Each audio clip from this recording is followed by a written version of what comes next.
Hi. All right, let's go. Why is it so hard to bring Scrum to DevOps?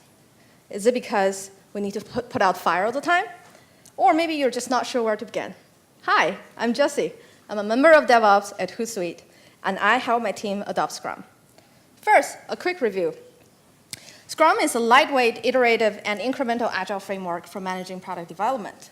There are 3 roles in the Scrum team and several rituals to facilitate Scrum. Let's cut to chase and go to the big question.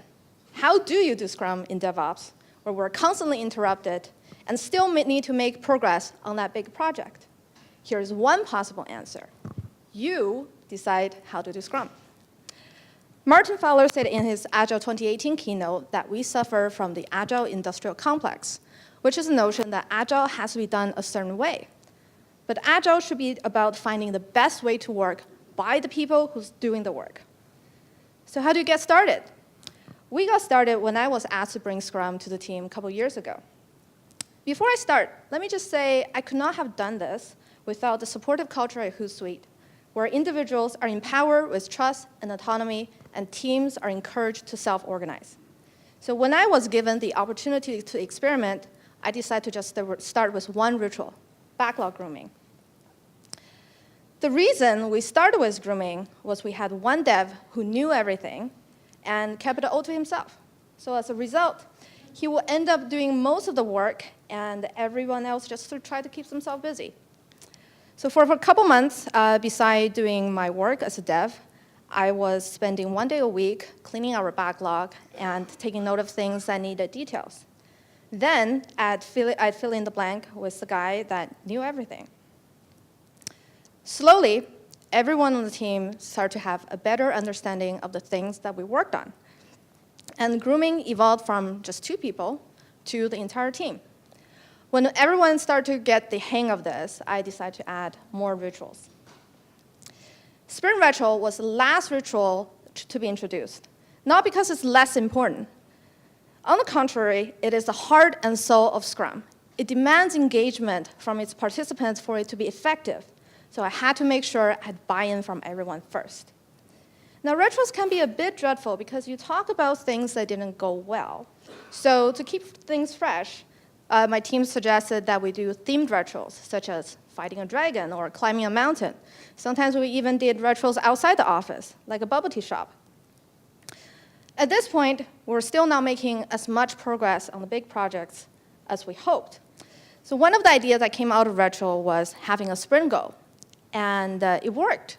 It helped us keep our eyes on the prize and tune out the unnecessary fluff.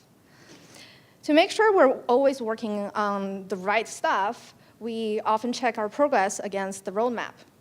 We're not always on time with our projects, but as long as we're working on the projects with the highest priority, we're good. So what if something does catch fire in the middle of the sprint? Again, this was something that we had to tinker with. At first, we had one fire marshal during each sprint, dealing with issues as they came up, so everyone else can focus on sprint work. Then our DevOps group started a centralized help desk. In the beginning, there's one person from each team would help assist the help desk with issues. Then as time went on, the help desk was able to handle most things on its own. So this drastically reduced the number of distractions we deal with. Now, everybody can focus on sprint work. Requests that come through the help desk would be triaged for immediate action, or we put them in the backlog for later. Helping my team is really great, but being the only Scrum person meant less time as a dev. So I asked my team to brainstorm a solution during retro. We came up with a few ideas, either a rotating Scrum Master, a rotating product owner, or a bit of both.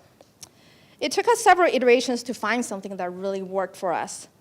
Now we have a sprint champion who is responsible for the backlog and success of the sprint, and each sprint would have a different champion. So instead of one Scrum person, we now have 5. But when you cram 3 roles into one, you're going to run into some conflict of interests. There's also the issue that one person doesn't know everything that we deal with. But we have the team to fall back on, and we're always looking to build a better way. Here are some things for you to take away and think about. If you'd like to hear more about the finer details or have questions about any of this, I'd love to talk to you. Thank you.